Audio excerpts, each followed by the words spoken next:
Hi everybody, it's Mr. Fisher. I wanted to just go quickly through and give you a very quick review using my slideshow of all the things we've talked about dealing with crime here in New Jersey. This is really just a tool for you to use for review, and of course you can email me with any questions. So this is just a quick, very fast rip through. Okay, so just a reminder, crime is very personal, whether someone commits it or it affects their business, or someone is a victim of crime. There's nothing more personal than crime. Things like assault, robbery, theft, burglary, trafficking in guns, in drugs, in stolen items, negligence when people don't do what they're supposed to do, and homicide is always going to be the most serious crime, the taking of another life, whether that is done accidentally or with intent. Still very, very serious. On the business side, the only thing that's a little bit different would be fraud. Fraud is something we see more in the business side. Okay, now just a reminder, this is all very serious, so please take yourself seriously. Have some empathy for other people. Crime is very serious. All right, the definition of crime, it's when a person or a company breaks a law. And there's many types of crime like street law, cybercrime, white-collar crime, property crime, crimes against people, treason, and terrorism. Those last two are crimes against the government. Okay. Most serious crimes are going to be things like murder, human trafficking, illegal guns, drugs, robbery, terrorism, espionage, and spying.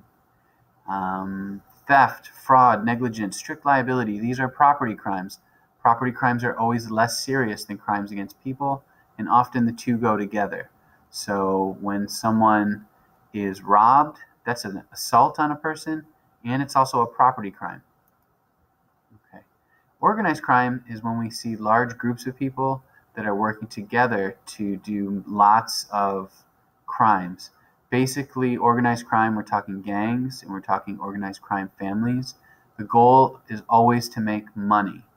And something really important is to know the FBI is always looking into organized crime, and they've learned over time if they put one or two people in prison, those people are replaced.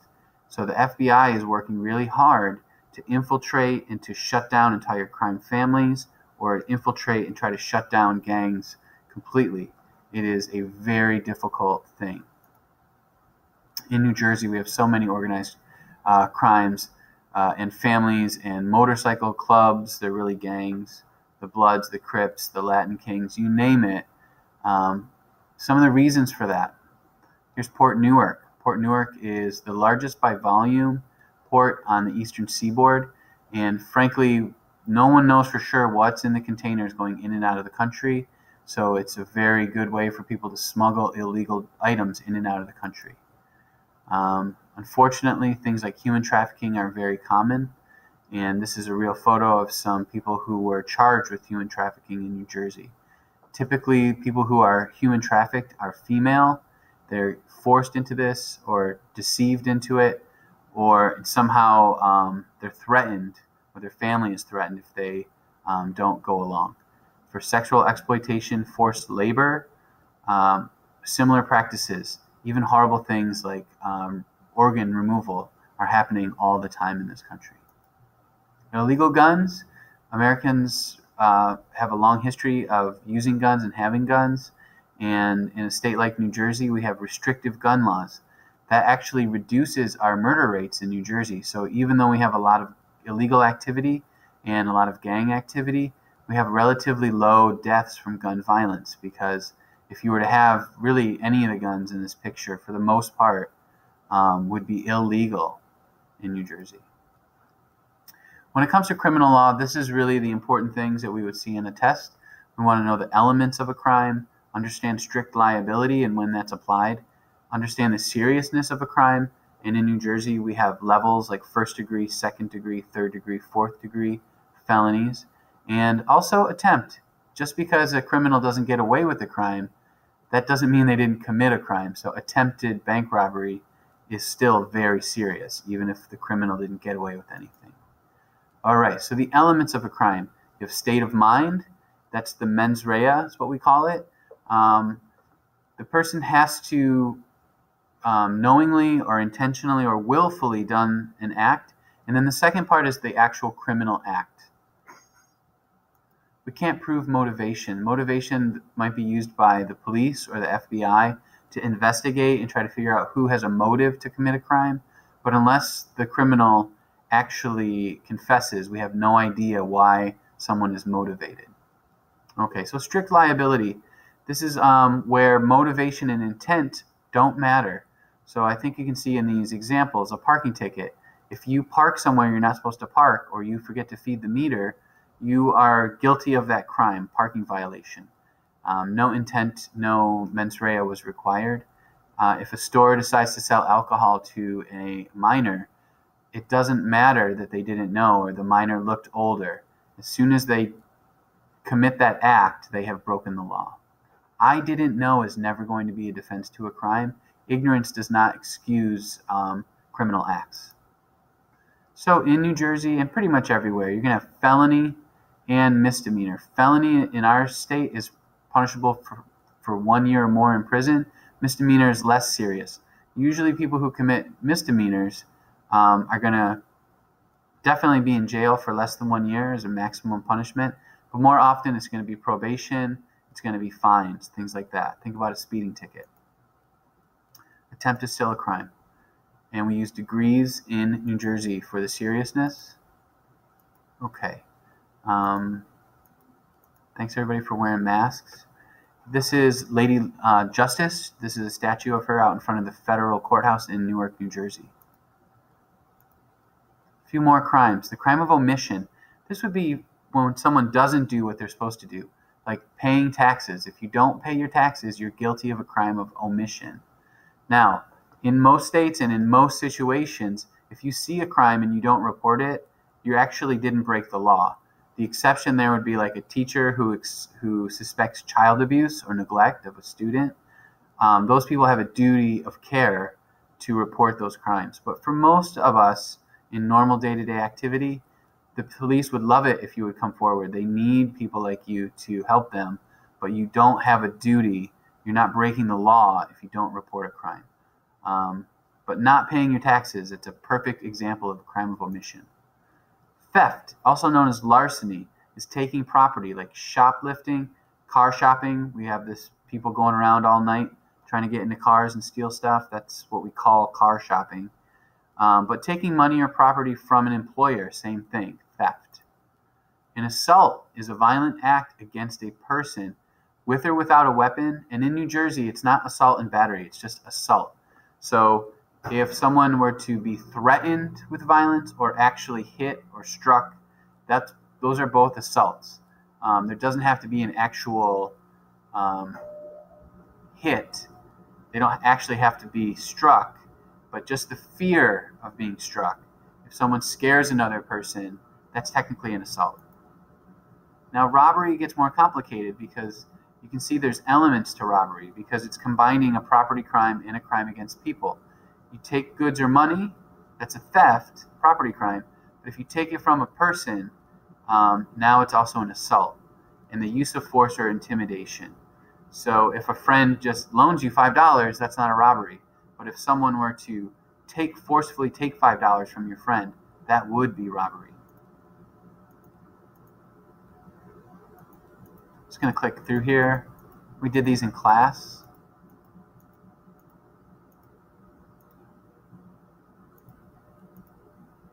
Okay, so crimes against people, always more serious than property crime. If someone loses their life, that is a manslaughter in the state of New Jersey.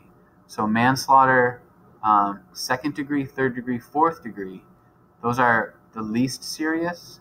Murder means with malice or planning. That would be first degree manslaughter. We call that murder. In New Jersey, there's no death penalty, but to get life in prison would be 20 or maybe even 30 years in prison.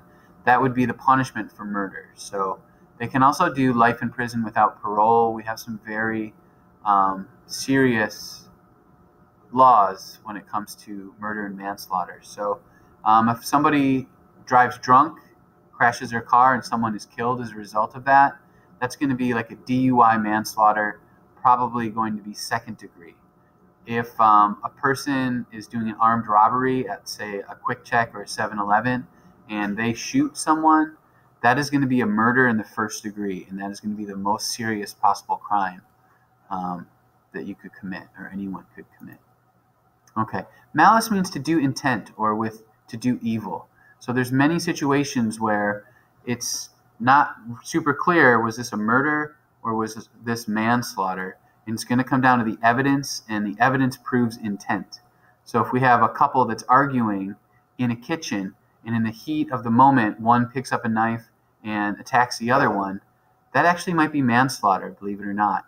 But if they're arguing in another room, say a bedroom, and one of them leaves, goes to the kitchen, gets a knife, and comes back and attacks the other person, that's going to be a murder, because leaving the room, suddenly they're planning, they have an evil intent to go get a weapon, bring it back, and use it.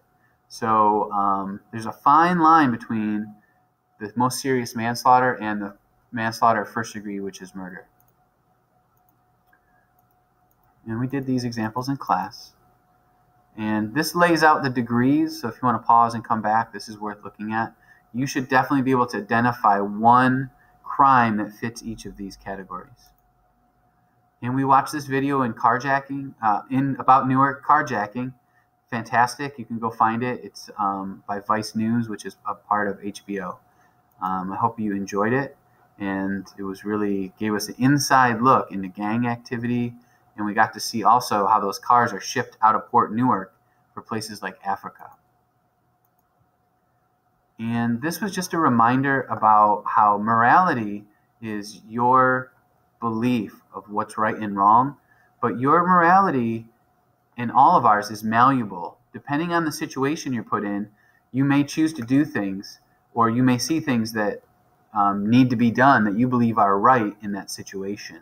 And the example here is we all love nice clothes, nice shoes, but even if I told you that the people who were making your nice clothes or nice shoes were working for super low wages, barely enough to live off of, working extremely long hours, and in those factories there were a lot of safety issues where people were being injured or maimed as a result of sloppy work environment that's dangerous, would you stop wearing those clothes or those designer shoes?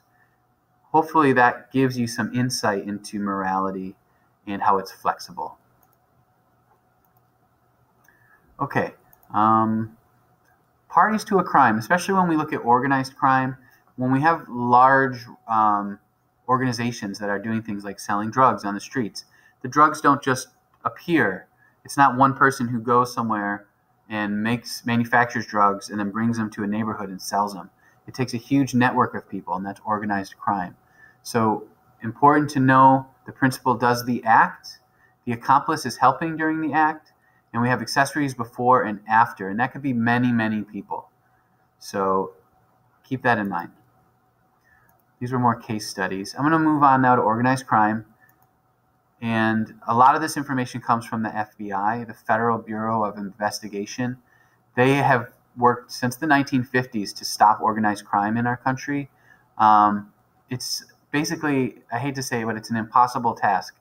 Every time they really take out an enormous organized crime family or a gang, another gang or another family steps in because there's a demand for things like guns and drugs and prostitution.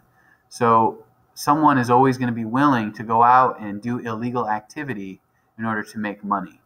So just some information here about gangs, and this is a photo I got from the FBI. Things you need to know about organized crime families and gangs. They are sophisticated. They always are going to use violence and intimidation. They do that to control people and to control neighborhoods. And anything that's illegal that you can make money by selling, they will do it. Drugs, guns, prostitution. They commit robbery, fraud, and human trafficking. Here are 14 of the most prevalent gangs in New Jersey that the state police of New Jersey are dealing with the most. We see a lot of the Bloods. We also see other things like motorcycle clubs. So if you have stereotypes about who you think a gang is or a mob person, you should think again. It's every race, every religion. People will commit organized crime to make money. Okay, So at the federal level, the federal government loves to take over investigations. So the state of New Jersey could technically be investigating a street gang or a mob family, but usually they want the federal government to get involved. We have a federal law on racketeering, which basically makes very harsh penalties and also allows the federal government to do more investigations than a state would be allowed to do. So harsh penalties, and almost always cell phones, computers, mail, those things are going to cross state boundaries. So now which state has jurisdiction? Automatically it goes up to a federal level, which is a good thing because most of these organizations are across the country and international. And again, the FBI has the resources. They can put people in positions to do long-term stings, use super high-end technology to help catch criminals. I would encourage you to go visit the FBI website and read about all the things they're doing. A little bit of vocab. You need to understand the word racketeering is a dishonest or fraudulent business dealing. So again, anyone who is making money doing something illegal, that becomes racketeering at a federal level. And then a front is an interesting thing. That's a legitimate store, a legitimate business that on the surface does business just like anyone, like a pizza place or, I don't know, a laundromat or a gas station. But it's actually being controlled by either organized crime, or it could also be a front for government using that front to try to catch illegal activity. So both organized crime and the federal government will use front businesses. The organized crime are doing it to hide illegal activity or to launder money, things like that. And the government is using it the opposite way to kind of infiltrate and to detect illegal activity. So there's a lot to that idea of a front. Okay, and the FBI. This is really what they're trying to do. The Bureau, FBI is the Federal Bureau of Investigations. They refer to it as the Bureau. They've realized that if they take out key individuals of an organization, they remove them, they get incarcerated, the depth of the financial strength of an organization, like a gang, often allows it to continue. So the FBI targets the entire organization, and they will work for years and years to infiltrate gangs, to catch criminals doing illegal activity, turn them into informants, and they will try to take down an entire organization.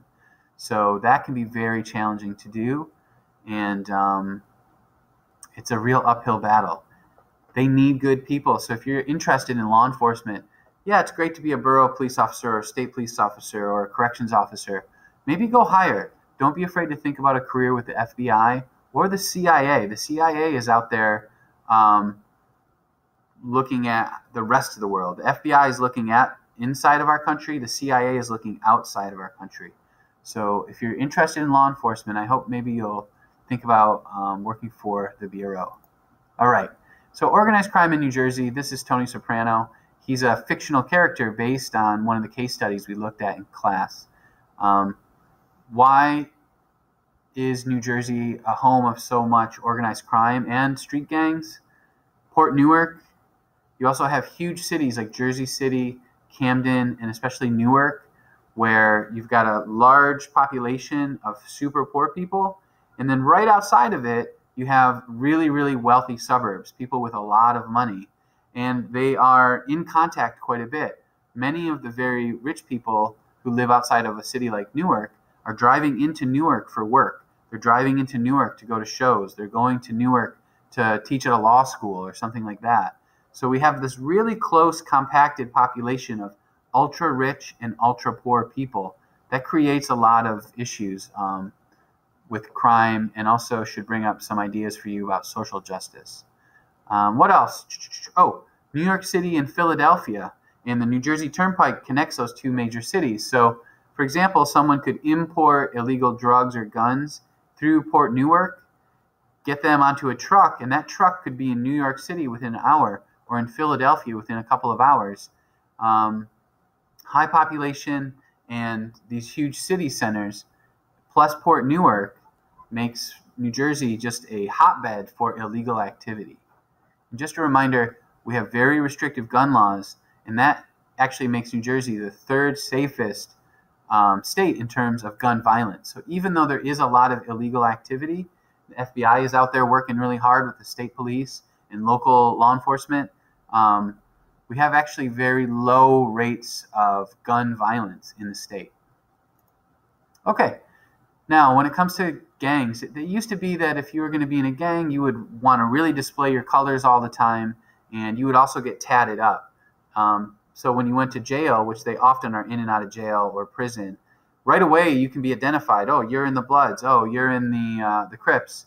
So you can self-identify in those close quarter situations. That is changing for a few reasons. One, corrections officers in the prison system has figured that out. So they will intentionally separate members of the same gang to try to reduce their criminal activity within the jail and prisons. These organized crimes are so sophisticated, they are still able to figure out how to make money inside of jails and prisons. And another big thing is that the street criminals, let's say that you're in the Bloods or the Crips or something, the Latin Kings, there's so much more cyber crime going on. So these are people who are not necessarily on a street trying to sell drugs. They're using a website or the dark web to sell drugs or to sell guns. So the nature of the crime is changing. So the idea that you have to be tatted up or always in your bright colors is really changing to evade law enforcement, and because the nature of the crimes is changing. It's never about the color of the gang anyways, right? It's always about the color of money, green. People commit crime like this to get money. Okay. So a little bit more. I hope that you're still hanging in there watching this video, and I hope it's really helpful. I may have slowed down a little. I'm almost done. So criminal courts in New Jersey, you've got Borough Hall right here in town.